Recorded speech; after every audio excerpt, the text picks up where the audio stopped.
Hi, Mystery Recapped here. Today, I am going to explain a Japanese action film called Sailor Suit and Machine Gun: Graduation. Spoilers ahead. Watch out, and take care.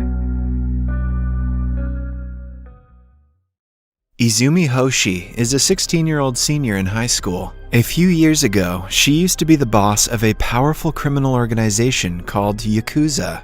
She was known for ambushing a rival Yakuza group with her signature machine gun. Currently, she is the manager of a coffee shop owned by three of her trusted gang members, Medaka, Yuji, and Haruo. They are trying to live a normal life after retiring from the criminal world, but the coffee shop is not doing well financially. The three former gangsters are still not accustomed to their lives as civilians, but Izumi binds them together and supports them. One day, they are approached by a high school girl complaining about a modeling agency. The agency has been recruiting young girls and collecting an absurd amount of money from them. They also ask the girls for sexual favors in turn for a contract. Hence, she wants the group's help to shut the agency down. It is clear that although the group has left the gangster world behind, the gangster life has not left them yet.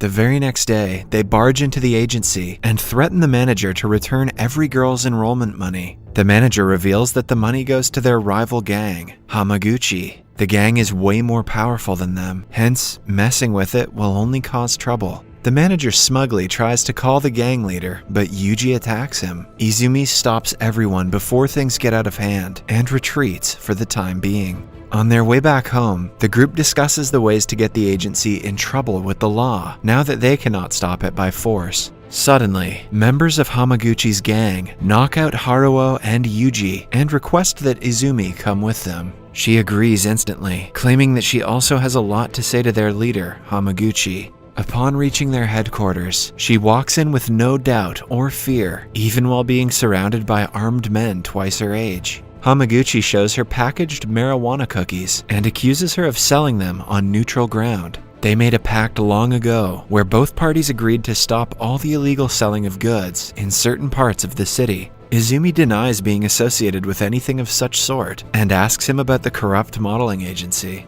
To her surprise, Hamaguchi insists that they do not support any modeling business. The two solve their differences, but Izumi suspects someone is trying to drag her down by spreading false information. Medaka then arrives at the hideout with firecrackers attached all over his body to save his boss. Izumi returns home with him, deciding to investigate the matter the next day. Then we are introduced to a budding entrepreneur and the antagonist of the film, Yasui.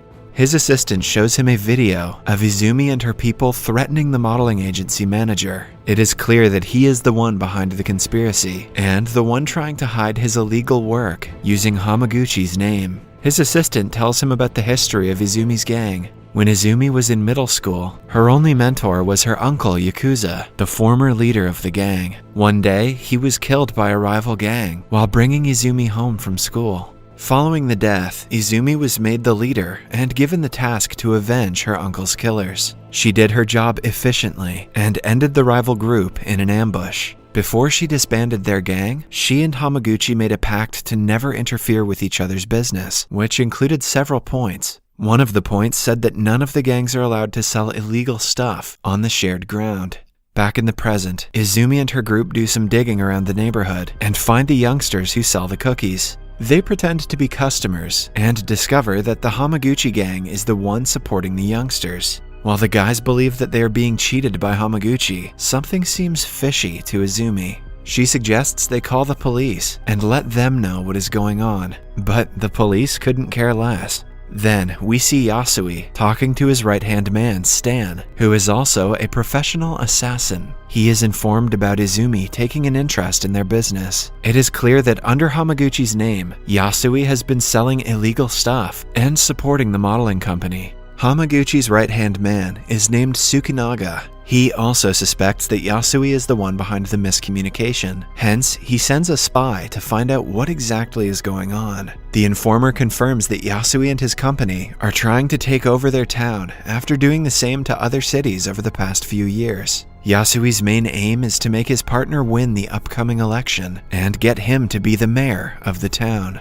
Then, after defeating the gangsters, they want to build developmental projects for their own benefit. The same day, Izumi is at school when a girl creates chaos by screaming and running down the hallway. When a crowd gathers to watch her, she runs outside and is hit by a bus. Izumi notices a packet of special cookies on the accident spot, confirming that she was under the influence of illegal substances. On her way back home, Izumi sees Kusakabe, a candidate for the city's mayor, who is secretly working with Yasui. He is Yasui's free ticket to take over the town's politics and ultimately the town itself. Izumi knows this but cannot do anything because people trust Kusakabe and his false promises to make the town better.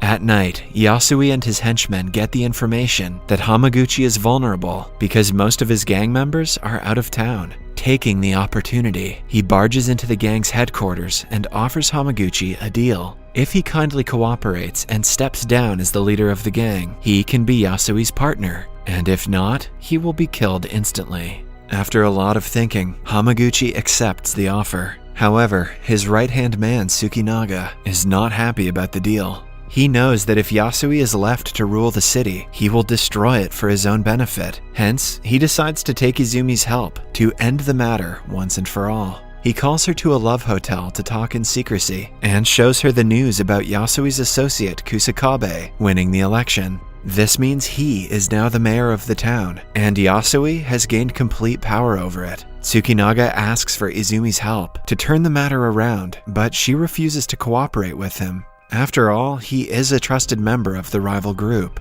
Before leaving, Tsukinaga reminds her that her uncle kept her in charge of the town, and it is her duty to save it from people like Yasui. Medaka, who has also been listening to the conversation, follows Tsukinaga outside and asks him to stay away. It is revealed that Tsukinaga was the one who killed Izumi's uncle, but everyone has hidden the fact from her until now. The next day, Izumi comes home after school to find a crowd of people protesting outside their coffee shop. They believe that the shop is a ruse to sell special cookies to teenagers and must be closed. When Medaka tries to restrict the protesters, he is arrested and thrown in jail. By the end of the day, the place is in shambles. With no hope of the coffee shop's revival, Izumi calls Tsukinaga and agrees to help him in his mission. Yuji and Haruo arrive home from a trip to see Izumi sitting in the middle of the destroyed shop. She asks them to go away and do whatever they want on their own. However, the guys are adamant about sticking by her side, no matter what. They cheer her up and promise to take revenge on whoever spread the false rumor.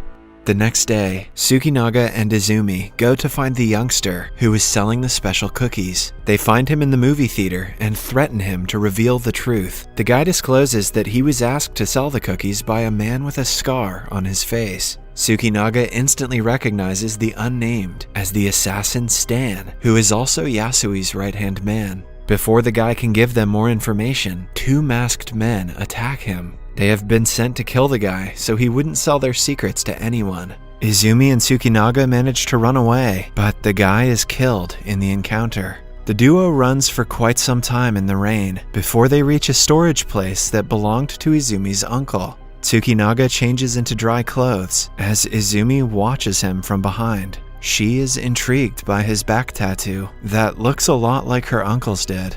They talk for a while, and Tsukinaga reveals that he knew her uncle pretty well. But before he can explain how, Yuji and Haruo barge in, informing them of the modeling agency manager's death. It is clear to them that Yasui is removing any possible suspect that can lead them to him. Izumi gets up and announces that their gang has been resurrected and will be in motion to end Yasui. Yuji and Haruo are overjoyed, as they had been bugging her to resurrect it since the day they disbanded. In the following scene, Tsukinaga and Izumi barge into a club. Hamaguchi, Yasui, and all his gang members are also in the club. Izumi ignores all of them and walks to the stage before announcing that her gang is back in action. When Yasui laughs at her and claims that no one cares about her stupid gang, she shows him graphs and charts of every illegal thing he has done in the town, including the date and time of when he sold the special cookies to teenagers.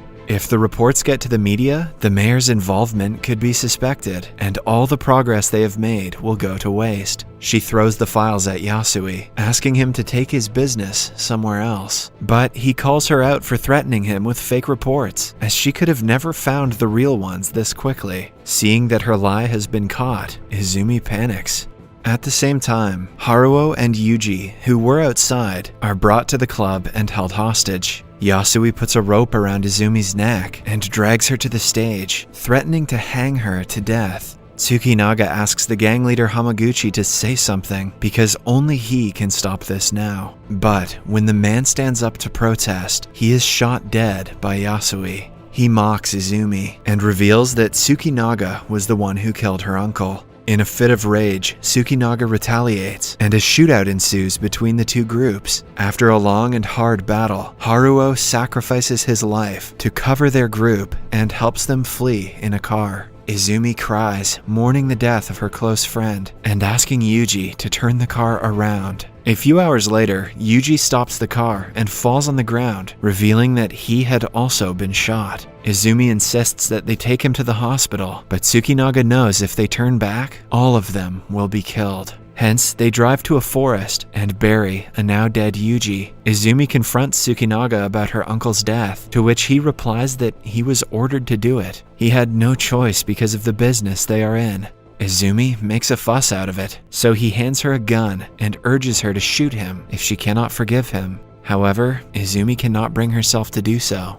Following that, the duo secretly returns to the storage place again. After years, Izumi brings out her machine gun, ready to avenge Haruo and Yuji's deaths. Medaka also escapes from prison and joins the two on the mission. They go to Yasui's company headquarters and find Stan outside. Tsukinaga fights him and stabs him to death after a fierce battle. Following that, the trio simply walks into a meeting between Yasui, the mayor, and their associates. Yasui loses his temper and asks them how they got in. Izumi doesn't back down and fires at the group at random. Tsukinaga and Medaka join, killing everyone else but Yasui. But then, Medaka gets shot in the arm and is injured.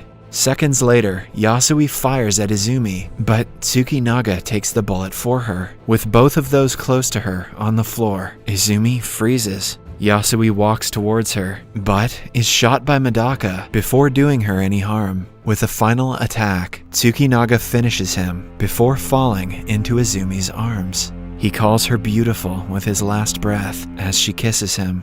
In the end, she and Medaka walk outside the building. When the police arrive, Medaka turns himself in and saves her.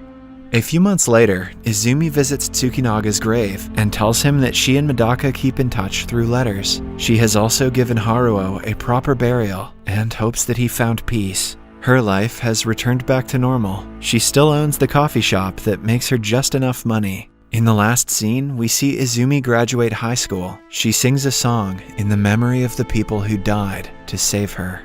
Subscribe for more videos like this, turn on notifications, and leave a like to help the channel out. Thank you for watching.